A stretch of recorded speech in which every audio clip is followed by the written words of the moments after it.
Welcome to in the life of Ran Magneto. आज आयतार आणि आयच्या दिसा म्हज्या ट्रॅक पॅन्ट भायर काढला कित्याक म्हळ्यार आज पॉम्पे ग्राउंडार ICYM आणि YCS किरेम म्हणून हाडटा वाड्यावार खेळ पांड्याट खेळ मेळट 2023 इन मेमरी ऑफ VJT आणि हांगा दोगा जाणांचे पयलेंचे ट्रॉफी उखलून प्रॅक्टीस.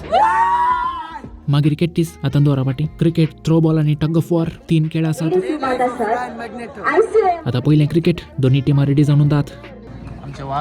हे पहिले वाघ आता बागाम बाग. आता पयस रावन मॅच पळोवचे पिच रिपोर्ट पुरो एनालायज करचो कित्याक म्हळ्यार काली पयस पळयला पावना धाट्टू की बॅटिंगा देवंका देखून हांव देवलो पूण कसो देवलो तो सवंत पाटी आयलो. पयल्या बॉलाक क्लीन बोल्ड कोणाचे तोंड पळोवन देवलोंगी आणि 1 वर्स राखाचे सांत पुरो लेवंट येतासचे हांगा बॅटिंगा. Just kidding. मागीर हांव इल्लो वेळान स्टॉला कुशीन गेलो. स्टॉलान पिवंक सुमार वेरायटीज आहात. ताचे हिड्यान केक फ्री तांकां इल्लो यार करया म्हळ्यार आनी ज्यूस खान गेलो. केल्लो मान गोळी सोडा. आमकां सपोर्टाक बोळकून जेतावन पुरो आयल्यांत पूण आमी ऑलरेडी भायर आनी 1 वर्सा येवचे बरें. हांगासर बायल मनशांचो थ्रो बॉल खेळ चलोवन उरता पूण म्हाका भूक लागल्या. हांव इल्लें जेवता आनी उरल्या आनी एपिसोडान सांगता तितल्यार काणी कबा. Thank for watching. देव बरें करूं.